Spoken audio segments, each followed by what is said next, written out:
next video will be how does a Supra do as a daily in LA? Jesus, this thing just has so much torque. I mean, yeah. You mean yeah? You don't feel this monstrous amount of torque here?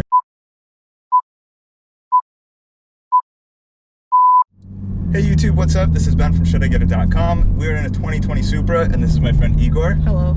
This is going to be a new segment we're trying out called Right Hand Reviews. So Igor is going to tell you about his experience as a passenger in the Supra. Well, because Igor doesn't have a driver's license, not because he doesn't know how to drive, but because, how old are you? 14. Yeah. Soon. Coming to a channel near you. So, Igor is getting a head start on his automotive YouTube career via the Should I Get It channel and a Supra. It's warm. Go ahead and give it a rev. Ready? Yep.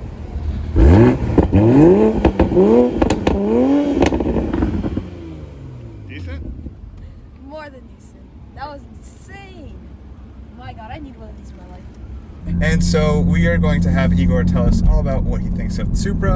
And this is his first time in a Supra in sport mode in second gear. Oh no. Oh, Jesus Christ. Oh my God. Jeez.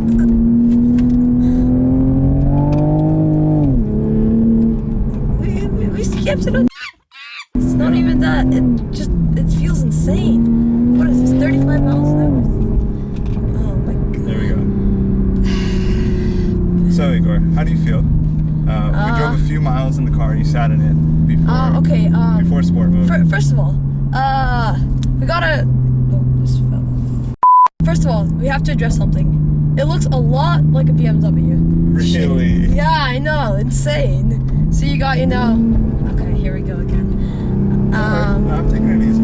Okay, good. So we have the shifter, that's the same, the iDrive, the whole system looks a lot like the BMW. I don't know what you call it. Yeah. This control wheel. Yeah, the media controls. Yeah, it looks really similar. So, I mean, it's a good thing because I'm kind of used to BMWs since both of my parents own them, and it's really okay. It feels really familiar, so that's really nice, and it's a good balance. It's not crazy fast. Like I remember I was like in the GT3 once, and that was like insane fast to a point where it was excessive. But here you're not going too fast, but it feels a lot. You feel very engaged in the experience. Okay, so we gotta address two things. One, the power figures you said sounded a little low with 335. Yeah, 300 what? 89 pound-feet of torque. 65. 365 pound-feet of torque. Okay. How does it actually feel? Because those numbers, yeah, they're kind of low. What is the real world? For LA driving, it's fun.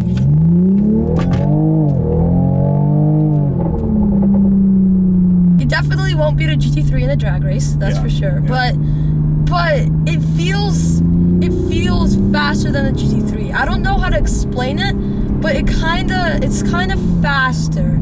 I don't know, like into the GT3 you floor it, and then all of a sudden you're at 90, but you're like, wait, how did we get to 90? Yeah. And here you floor it, you're like, oh God, we gotta be at 75, when you're in reality only like 45. So I think that's great if you don't want to get any speeding tickets, and it's great if you want a good experience and not have any issues with the law.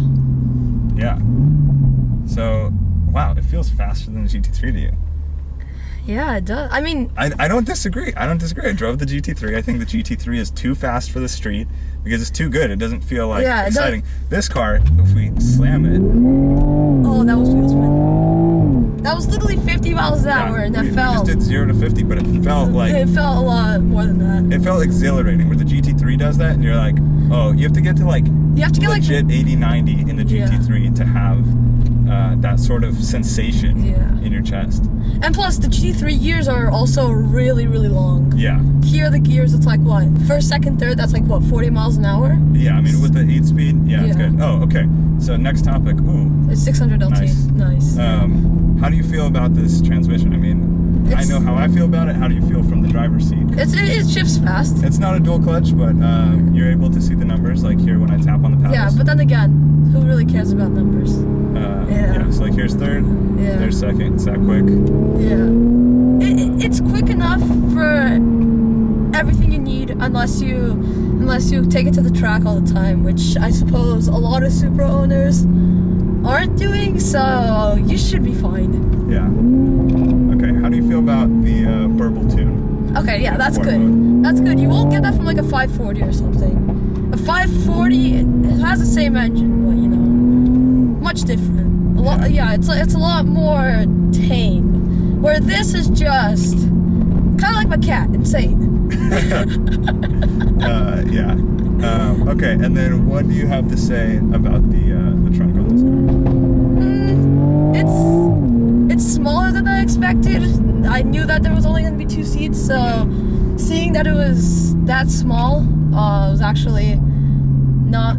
I was kind of not very impressed by that.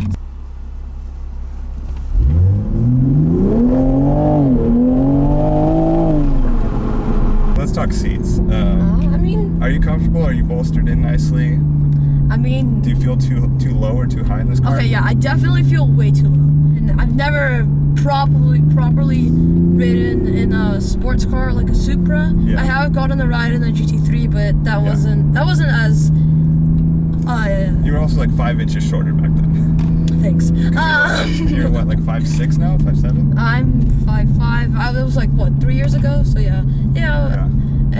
But the seats are quite low. But I mean, I guess if you're tall, that's actually a good thing. As well as you have this double bubble roof, so you shouldn't have much of a problem. The only problem is getting in, which surprisingly for a short person like me is quite hard. Yeah. Is it hard because you hit your head, or is it hard because you drop in? It's like you drop in, and then you also don't want to hit your head. What if you lift your seat though? Did you move the seat? This is as high as it goes. Oh. I always sit in the highest position because, you know, short life. Yeah. But you know, it feels so low, and I don't know. It's definitely something to get used to, but then again, sports car, weekend car, so it really doesn't matter. I mean, you are gonna do a segment dailying. Yeah, right? Yeah. So the next video will be how does a Supra do as a daily in LA? Jesus, this thing just has so much torque. I mean, yeah. You mean yeah? You don't feel this monstrous amount of torque here? Oh, damn! That turbo, 10 out of 10. You hear it in my parents' 530 and 330, but here it's just so much louder. It's 10 times better. Yeah. See, we have an M550i up ahead of us. We're driving at 2,000. He's probably also driving at 2,000 RPM. Yeah. But our car is just so much more, I don't know. Alive, exhilarating. It's just a lot. It's not meant to be dailied. Yeah. You can daily it, it's just not meant to be. Hold on, I want to see. I want to see. A lot of people were asking about this wind problem, where it kind of sounds like. Do you feel it a little bit right now? You know, like when you put the back window down. Oh yeah. Oh. And it does that like thing. No. We just need more space. Yeah. Hold on here. Like after 40 miles an hour, Yeah. where you'll feel it if you do. Oh, there's no one behind us, so we can let him go for. All right, so here we'll get to 40.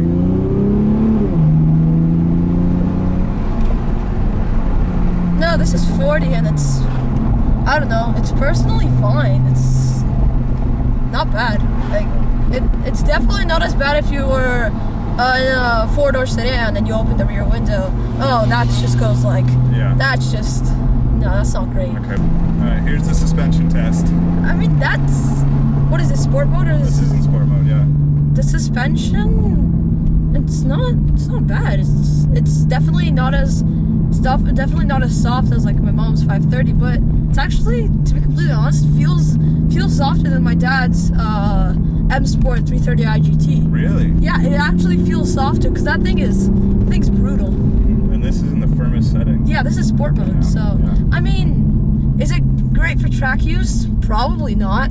Is it good for? You mean Supra or the 3 Series? No. I'm saying the suspension for being soft. It's probably not great for track use, but you know, for regular driving, or maybe even like this, just sporty driving in the city, you feel the bumps, but they're not as, you don't feel it like you're shaking in your seat. So the suspension definitely does a really good job of softening up the experience. Yeah. So you think they compromised a little bit? They made the suspension not as good as it could be, track oriented, because they wanted to make it more streetable. Yeah, like did you expect Sport to be a lot stiffer? Yeah, we were going over some bumps about a minute or two ago. I was like, oh yeah, no, we're not gonna live through this. But it was actually a lot softer than I thought it would be. I mean, I'm not saying this as a criticism or a bad thing. I actually like it, because for most Supra owners, they're not gonna take it to the track, and if they do, they'll take it once or twice a year max. I mean, yeah, there are exceptions, but we're looking at a majority here. Yeah. So if you really think about it, this suspension is pretty good. How do you think the car looks? I like it. It's definitely looks nothing like a Z4. The headlights are nice. They're really big.